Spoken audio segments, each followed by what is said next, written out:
पांडे अरुण पियऊ बारे बहुते हट हो 4 बजे भोरवा में फोन कइल कट हो लालू प्रभात सचिन पप्पू बहुते हट हो 4 बजे भोरवा में फोन कइल कट हो कोई के रिसीव हम चूक कइनी हाँ भूल कइनी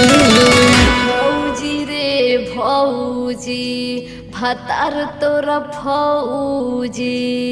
फौजी माने तो कबो फोन करही का अचके में ननदो तोहार कोई दिहले भैया